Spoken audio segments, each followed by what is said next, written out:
साथियों, संविधान का जो आर्टिकल 16 है ना, ये बहुत ही इंपॉर्टेंट फंडामेंटल राइट है और संविधान सभा में इस पे बहुत लंबी चर्चा हुई थी, बहुत लंबी चर्चा हुई थी। उसके बाद ये संविधान में आया था। आर्टिकल 16 के पहले अगर आप भारत के संविधान का प्रियम्बल देखें तो ये प्रियम्बल क्या कहता है? ये सरकार की ड्यूटी है और हम सब की भी ड्यूटी है, एक ऐसी व्यवस्था सुनिश्चित करें कि सबको सोशल इकोनॉमिक इक्वलिटी मिले, सामाजिक आर्थिक समानता आए और सोशल इकोनॉमिक जस्टिस हो, सामाजिक आर्थिक न्याय मिले, सबको समान अवसर मिले। तो नटसेल में ये कहें तो हमारे संविधान का जो मूल उद्देश्य है, समता, समानता, समरसता, ये इसका मूल उद्देश्य है। इसके लिए ठीक, तो जो संविधान का मूल उद्देश्य है समता, समानता, समरसता, इसको प्राप्त करने के लिए ही एक आर्टिकल 16 इसमें रखा गया। और 16 कहता है ये सरकार की ड्यूटी है, केंद्र सरकार की भी ड्यूटी, राज्य सरकार की भी ड्यूटी, कि वो सबको समान अवसर दे। आप जरा बहुत गौर से सोचिए, ध्यान से सोचिए, क्या इस देश में वर्तमान समय में सबको समान अवसर मिल रहा है? क्या नौकरियों में सबको समान अवसर मिल रहा है? क्या जो एंट्रेंस एग्जाम होते हैं सबको समान अवसर मिल रहा है? क्या आईएएस के एग्जाम में, रेलवे के एग्जाम में, बैंक के एग्जाम में, एनडीए, क्लैट, नीट, जितने भी एग्जाम होते हैं सबको इक्वल अपॉर्चुनिटी मिल रही है? मेरे हिसाब से तो नहीं मिल रही है। जो संविधान निर्माताओं की मंशा थी, जो संविधान निर्माता चाहते थे, उसके अनुसार व्यवस्था तो नहीं बनी। संविधान सभा में जब चर्चा हुई थी तो कहा गया था नौकरियों में भी और प्रतियोगी परीक्षाओं में भी सबको इक्वल अपॉर्चुनिटी देना ये सरकार की ड्यूटी है। आज की डेट में क्या हो रखा है? आईएएस का एक एग्जाम होता है, एक पेपर आता है और पूरे देश के लिए कॉमन होता है। इंजीनियरिंग के लिए जो जेईई एग्जाम होता है, पेपर एक होता है सबके लिए। मेडिकल का एक एग्जाम होता है, नीट, पूरे देश में पेपर एक कॉमन होता है सबके लिए। आपका एनडीए का जो पेपर होता है सबके लिए कॉमन होता है। रेलवे का पेपर सबके लिए कॉमन होता है। बैंक का पेपर सबके लिए कॉमन होता है। और तो छोड़िए, टीचर्स के सिलेक्शन के लिए जो टीईटी होता है और सीटेट होता है, उसका पेपर भी सबके लिए कॉमन होता है। तो एग्जाम एक हो गया, एग्जाम का पेपर एक हो गया, जो पेपर आ रहा है उसका कंटेंट, उसका सिलेबस एक हो गया। लेकिन हमने बच्चों के साथ क्या कर दिया? सीबीएसई बोर्ड अलग कुछ पढ़ा रहा है, आईसीएसई बोर्ड अलग पढ़ा रहा है, यूपी बोर्ड अलग पढ़ा रहा है, बिहार बोर्ड अलग पढ़ा रहा है, बंगाल बोर्ड अलग पढ़ा रहा है, महाराष्ट्र और गुजरात बोर्ड अलग पढ़ा रहा है। तो जब हमारा पेपर एक है, उसका सिलेबस एक है, तो फिर हम बच्चों को अलग अलग क्यों पढ़ा रहे हैं? अल्टीमेटली बच्चे 10-12वीं करके उनको कोई ना कोई एग्जाम देना होता है। किसी को एनडीए देना है, किसी को बैंक देना है, किसी को रेलवे देना, किसी को इंजीनियरिंग में बैठना, किसी को मेडिकल में बैठना, हो सकता है कुछ लोग ग्रेजुएशन करने के बाद आईएएस भी बनना। लेकिन अल्टीमेटली पढ़ने के बाद घर तो नहीं बैठना, किसी का उद्देश्य नहीं होता घर बैठना। अल्टीमेटली सबका टारगेट होता है हमको एग्जाम देना है, कोई एंट्रेंस एग्जाम देना है, उसको कंप्लीट करना है। तो जब सरकारों ने एग्जाम एक कर दिया तो ये किताब अलग अलग क्यों? संविधान कहता है आर्टिकल 16, इस देश में इक्वल अपॉर्चुनिटी हो, समान अवसर मिले। और वो समान अवसर तब मिलेगा जब इस देश में यूनिफॉर्म सिलेबस होगा, यूनिफॉर्म करिकुलम होगा। इस देश में जब one nation one education board होगा, इस देश में जब वन नेशन वन सिलेबस होगा, तब जाके ये जो एग्जाम हो रहे हैं, railway, bank, IAS, IPS, NDA, CLAT, NEET, JEE, तब जाके सबको इक्वल अपॉर्चुनिटी मिलेगी। दुर्भाग्यवश हमने वन नेशन वन टैक्स तो कर लिया, बहुत सारी चीजें हमने नेशनल लेवल पे वन कर लिया, लेकिन एजुकेशन जो सबसे महत्वपूर्ण था उसमें हमने इक्वलिटी नहीं स्थापित किया, उसमें हमने यूनिफॉर्मिटी नहीं किया। लद्दाख का बच्चा अलग किताब पढ़ता है, लक्षद्वीप का बच्चा अलग किताब पढ़ रहा है, कच्छ का बच्चा अलग किताब पढ़ रहा है, कामरूप का बच्चा अलग किताब पढ़ रहा है। और ये लद्दाख, लक्षद्वीप छोड़िए, दिल्ली में 20,000 रुपए जो महीने फीस देता है उसका बच्चा अलग किताब पढ़ रहा है। 10,000 रुपए जो फीस देता है उसका बच्चा अलग किताब पढ़ रहा है, 5,000 रुपए जो फीस देता है उसका बच्चा अलग किताब पढ़ रहा है, 2,000 वाले की अलग किताब पढ़ रहा है, सरकारी स्कूल में जाने वाला बिल्कुल ही अलग किताब पढ़ रहा है। आखिर मंत्री और संतरी के बच्चे की किताब अलग क्यों? क्लर्क और कलेक्टर के बच्चे की अलग किताब क्यों? एक प्राइमरी के टीचर और यूनिवर्सिटी के वाइस चांसलर के बच्चे की अलग अलग किताब क्यों? गरीब अमीर की अलग किताब क्यों? संविधान निर्माताओं की यह मंशा थोड़ी थी। और किताब अलग अलग है, फिर तो आप एक काम करो, पेपर भी अलग अलग करो। फिर तो आप एक काम करो कि इंजीनियरिंग मेडिकल का एक पेपर आप आईसीएसई बोर्ड के हिसाब से सेट करो, इंजीनियरिंग मेडिकल का एक पेपर सीबीएसई बोर्ड के हिसाब से सेट करिए, एक पेपर आप यूपी बोर्ड वालों के लिए अलग बनाइए, एक पेपर बिहार बोर्ड वालों के लिए बनाइए, एक पेपर बंगाल बोर्ड वालों के लिए बनाइए, एक गुजरात बोर्ड वालों के लिए बनाइए। अगर एग्जाम आपने एक किया है, अल्टीमेटली जो भी बच्चा पढ़ता है उसका उद्देश्य है कोई न कोई एक कॉम्पिटिटिव एग्जाम देना, किसी न किसी एक एग्जाम में बैठना, भले वो क्लर्क के एग्जाम में बैठे। तो जब एग्जाम सबका टारगेट, सभी बच्चों का टारगेट है किसी न किसी एग्जाम में बैठना, किसी कोई न कोई एक परीक्षा देना, और परीक्षा एक है तो उनका सिलेबस अलग अलग क्यों? जरूरत इस देश में है सारे एजुकेशन बोर्ड को मर्ज करके one nation one education board बनाया जाए। और ये हमारा संविधान भी कहता है, आर्टिकल 16 कहता है इक्वल अपॉर्चुनिटी, सबको समान अवसर मिले, और एजुकेशन को कॉन्करेंट लिस्ट में रखा गया है, समवर्ती सूची में रखा गया है। कहने का मतलब केंद्र भी कानून बना सकता है एजुकेशन के ऊपर, राज्य भी बना सकता है। अब ये होगा कैसे, आप समझिए इसको। पार्लियामेंट ने कानून बनाया है राइट टू एजुकेशन, शिक्षा अधिकार कानून, आपने भी सुना होगा। उस राइट टू एजुकेशन में केवल एक शब्द जोड़ दिया जाए, राइट टू इक्वल एजुकेशन, बस। राइट टू एजुकेशन पहले चल रहा है, उसमें एक शब्द जोड़ा जाए उस कानून में, equal, right to equal education.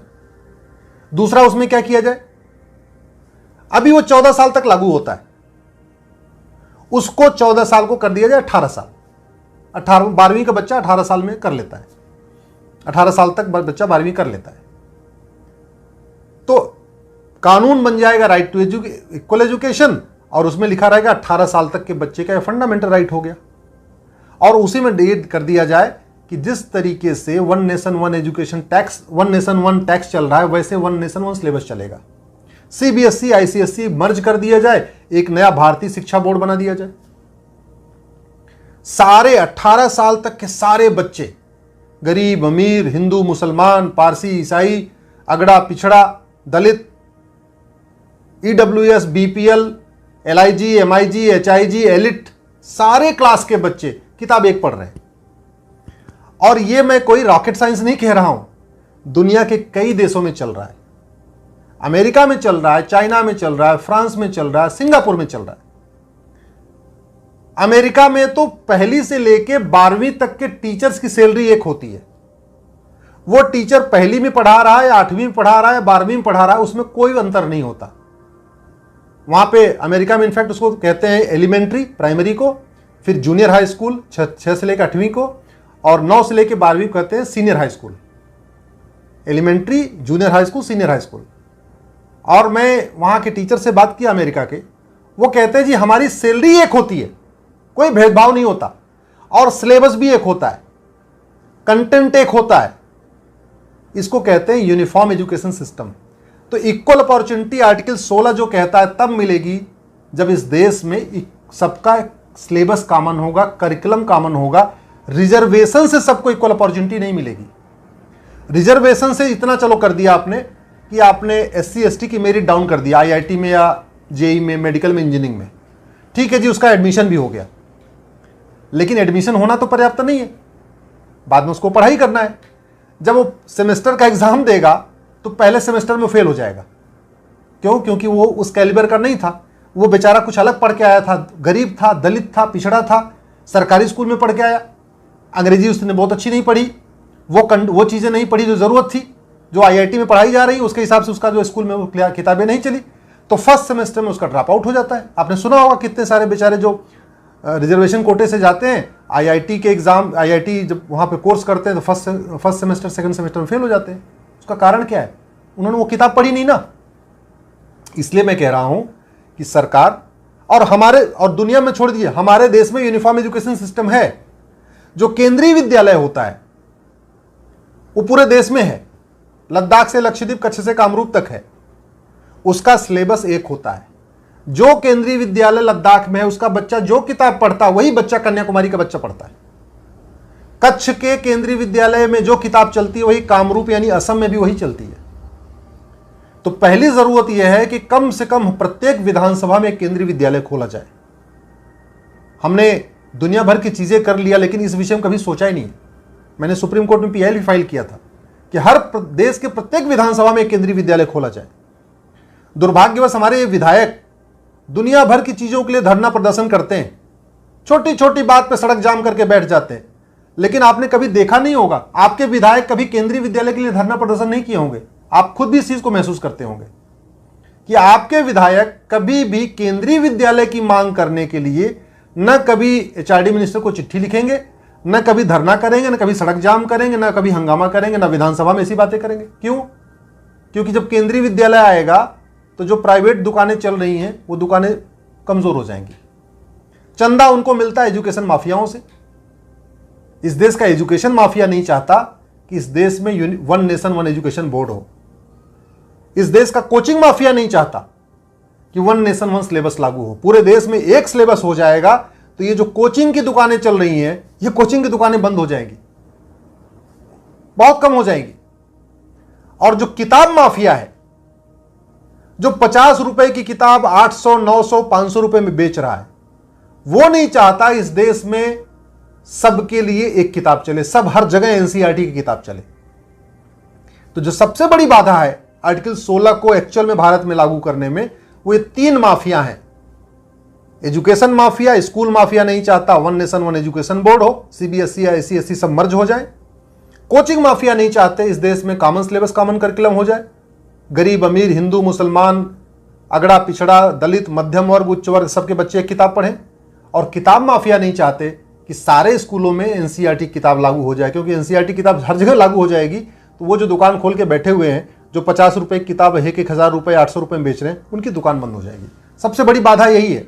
लेकिन इसकी वजह से हमारा जो सबसे ज्यादा जो समाज सफर कर रहा है वो हमारा दलित परिवार सफर कर रहा है, पिछड़ा परिवार सफर कर रहा है। उसके पास इतने पैसे नहीं है कि 10,000 रुपए महीने फीस दे सके, उसके पास इतने पैसे नहीं है कि इतने हाई फाई स्कूल में पढ़ा सके जहां जिस पेपर के हिसाब से आईआईटी का सिलेबस चल रहा है, जिस पेपर के हिसाब से आईआईटी का एग्जाम हो रहा है, उसके पास इतने पैसे नहीं कि हाई फाई 4 लाख 5 लाख रुपए देके कोचिंग करा सके। इसलिए मैं सभी आप सबसे आग्रह करता हूं कि आप आर्टिकल 16 लागू करने की मांग करिए, यूनिफॉर्म एजुकेशन लागू करने की मांग करिए। और जो सबसे बड़ा फायदा होगा इस यूनिफॉर्म एजुकेशन का वो ये होगा कि जातिवाद का जो जहर है ना, जो जाति के आधार पे तोड़ा जा रहा है लोगों को, ये खत्म होगा। जातिवाद खत्म होगा। भाषा के आधार पे जो लोगों को तोड़ दिया जाता है वो खत्म होगा। क्लास के आधार पे अगड़ा पिछड़ा, मध्य वर्ग, उच्च वर्ग, ये जो कॉन्फ्लिक्ट बना हुआ है ये खत्म होगा। कट्टरवाद खत्म होगा। आप कल्पना करिए कि 18 साल तक सारे बच्चे एक किताब पढ़ रहे हैं। सरस्वती शिशु मंदिर वाला भी वही किताब पढ़ता है, डीपीएस वाला भी वही किताब पढ़ रहा है, मदरसा वाला बच्चा भी वही किताब पढ़ रहा है, प्राइवेट स्कूल वाला भी, सरकारी स्कूल वाला भी, विद्या मंदिर वाला भी, वैदिक स्कूल वाला भी, सारे बच्चे एक किताब पढ़ रहे हैं 18 साल तक।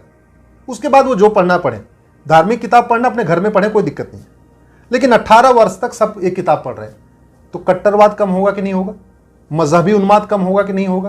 क्षेत्रवाद भी कम होगा, भाषावाद भी कम होगा, अलगाववाद भी कम होगा, जातिवाद भी कम होगा, देश की एकता अखंडता भी मजबूत होगी। तो इसके बहुत फायदे हैं आर्टिकल 16 को लागू करने के। लेकिन दुर्भाग्यवश कभी आपने संसद और विधानसभा में आर्टिकल 16 पे चर्चा सुनी नहीं होगी। मीडिया में भी आपने आर्टिकल 16 पे कभी चर्चा करते हुए नहीं सुना होगा। छोटी छोटी बातें तू मैं करते देखा होगा। आर्टिकल 16 को लागू करने पे नहीं सोचा होगा आपने। ये आर्टिकल 16 लागू हो जाएगा तब वास्तव में यहाँ पे जो गरीब है, जो किसान है, जो मजदूर है, उसका उत्थान होगा। फिर उसके बच्चे भी बराबर के स्कूल में पढ़ेंगे, उसके बच्चे वही किताब पढ़ेंगे जो मंत्री जी के बच्चे पढ़ते हैं। जब तक किसान का बच्चा और कृषि मंत्री का बच्चा अलग अलग किताब पढ़ेगा तब तक कॉन्फ्लिक्ट बना रहेगा। जब तक टीचर का बच्चा और एजुकेशन मिनिस्टर के बच्चे की किताब अलग होगी तब तक कॉन्फ्लिक्ट बना रहेगा। जब तक मंत्री का बच्चा और संतरी का बच्चा एक किताब नहीं पढ़ेगा, कॉन्फ्लिक्ट बना रहेगा, वो भावना मिलने वाली, जुड़ने वाली भावना आएगी नहीं। इसलिए मैं आप सबसे आग्रह करता हूं, आप इस वीडियो को अधिक से अधिक शेयर करिए, अपने सांसद, अपने विधायक को टैग करके ट्वीट करिए, देश में one nation one education board लागू करने की मांग करिए। और एक बात मैं छूट गया था, बता दूं, कुछ लोग कहते हैं होगा कैसे, तो इस देश में वन नेशन वन टैक्स लागू हुआ, उसके लिए क्या मैकेनिज्म क्या है? नेशनल लेवल पे एक जीएसटी काउंसिल है, केंद्र के वित्त मंत्री उसके अध्यक्ष होते हैं, राज्यों के वित्त मंत्री उसके सदस्य होते हैं। उसी पैटर्न पे नेशनल लेवल पे एक एजुकेशन काउंसिल बन सकती है। केंद्र के शिक्षा मंत्री उसके अध्यक्ष हो जाएंगे, राज्यों के शिक्षा मंत्री उसके मेंबर हो जाएंगे। अब मान लीजिए मैथ में 3 चैप्टर केरल का उठा लीजिए, 2 चैप्टर बंगाल का उठा लीजिए, 3 चैप्टर बिहार का उठा लीजिए, 2 चैप्टर आईसीएसई बोर्ड का उठा लीजिए। एक आपको एक्सपर्ट कमेटी बनानी पड़ेगी जो देश भर के मैथ का सिलेबस देखेगी, सारे राज्यों का मैथ का सिलेबस देखेगी, सीबीएसई का मैथ का सिलेबस देखेगी, आईसीएसई का भी देखेगी, और उसमें एक किताब निकाल देगी। तो 80% जो सिलेबस है वो पूरे देश का एक किया जा सकता है। फिजिक्स का सिलेबस पूरे देश का एक हो सकता है, क्योंकि फिजिक्स में तो अंतर करने का कोई मतलब नहीं। केमिस्ट्री का सिलेबस पूरे देश का एक हो जाएगा, मैथ का सिलेबस पूरे देश का एक हो जाएगा, जूलॉजी का सिलेबस पूरे देश का एक हो जाएगा, बॉटनी का सिलेबस पूरे देश का एक हो जाएगा, इंग्लिश का सिलेबस पूरे देश का एक हो जाएगा, हिंदी का सिलेबस पूरे देश का एक हो जाएगा। अंतर क्या हो सर? हाँ भाई ठीक है, 10 किताब चलानी है आपको तो 8 किताब आप सेंट्रल लेवल पे चला दीजिए, 2 किताब आप राज्यों को छूट दे दीजिए कि भाई एक किताब अपने आप लोकल ज्योग्राफी, लोकल हिस्ट्री पढ़ाने के लिए रख लीजिए, एक किताब अपने लोकल एनवायरनमेंट के बारे में पढ़ाने के लिए रख लीजिए, 2 किताब राज्य चला सकते हैं बाकी, लेकिन 8 जो मेन सब्जेक्ट है उसकी किताब पूरे देश में एक हो जाएगी।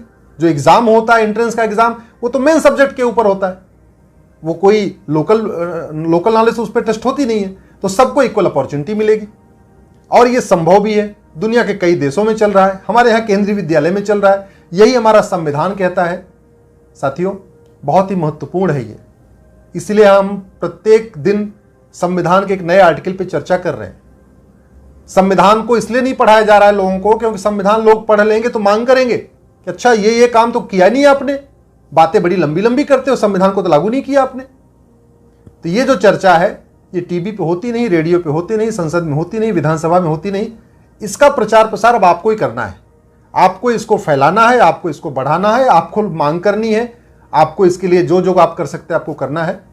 आशा करता हूं कि आप इस बात से सहमत होंगे कि अब समय आ गया है एक राइट टू इक्वल एजुकेशन बने, जैसे जो राइट टू एजुकेशन एक्ट है इसको बदल के right to equal education act बनाया जाए। और पढ़ने पढ़ाने का माध्यम अलग हो सकता है, गुजरात वाला गुजराती में पढ़े, बंगाल वाला बंगाली में पढ़े, महाराष्ट्र वाला मराठी में पढ़े, यूपी बिहार वाले अपनी मातृभाषा में पढ़े, सब अपनी अपनी मातृभाषा में पढ़े, लेकिन कंटेंट और सिलेबस कॉमन हो।